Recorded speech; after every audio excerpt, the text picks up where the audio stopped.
কিছু কিছু কাজ করতে আমার অনেক ভালো লাগে, যেমন ধরেন পেন্টিং। এটা আমার কিন্তু নেশা পেশা কোনোটাই না, এটা আমার মাঝে মাঝে ভালো লাগে। আর রং তুলি নিয়ে বসে পড়ি। ডিমের উপরে মানে ডিমের খোসার উপরে পেন্টিং করার আইডিয়াটা অনেক আপুরই ভালো লেগেছে, দেখলাম অনেকেই তাদের পেজে আপলোড করতেছে। যখন ডিম ভাজতে যাব তখন ডিমের মাথাটা একদম ছোট করে ভেঙে তারপর ডিমটাকে ঝাঁকিয়ে ঝাঁকিয়ে বের করে নিয়েছি।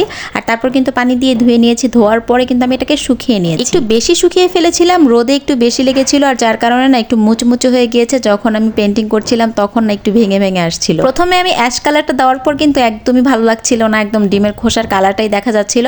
আর তারপর কিন্তু হোয়াইট কালারটা অ্যাড করলাম। আপনারা কিন্তু প্রথমে হোয়াইট কালারটা দিবেন। যদি অন্য কালারও করতে চান তখনও কিন্তু হোয়াইট কালারটা করার পর উপরে প্রয়োজনে শুকানোর পরে হোয়াইট কালারটা যখন শুকিয়ে যাবে ঠিক তখন কিন্তু অন্য কালারটা অ্যাড করবেন, দেখতে অনেক ভালো লাগবে। ফলের উপরও আমি পেন্টিং করেছি, কাগজ, দেয়াল, বিভিন্ন ধরনের পেন্সিল, সবকিছুতেই পেন্টিং করা শেষ। এখন ডিমটাকেও ছাড়লাম না। আর তারপরে কোনটা করব নতুন একটা আইডিয়া মাথায় আসলে আপনাদের তো অবশ্যই জানাবো। এটার একটা সমস্যা কি জানেন, এতটা মুচমুচো হয়ে গিয়েছে আমি ধরতে পারছিলাম না, এত আস্তে আস্তে করতেছিলাম। যেহেতু স্পিড বাড়িয়ে দিয়েছি তাই মনে হচ্ছে অনেক আস্তে করতেছি। আর সবশেষ কিন্তু কাঠি দিয়ে নিয়েছি। একদমই আলতো হাতে ডিমের খোসাটাকে ধরতে হচ্ছে, নাই তো আমার কিন্তু ভেঙে যাচ্ছে। আমি এখানে অনেকগুলো ডিমের খোসা নিয়েছিলাম, প্রায় 8টার মতো।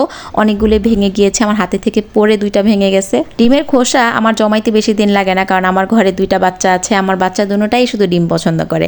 ডিম ভেজে দিলে তারা ভাত খেয়ে নেয়। আর রোজার মাস তো বুঝতেই পারেন, সবসময় তো আর ওইরকম ওদের পছন্দ মতো তরকারি রান্না করাটা হয়ে ওঠে না।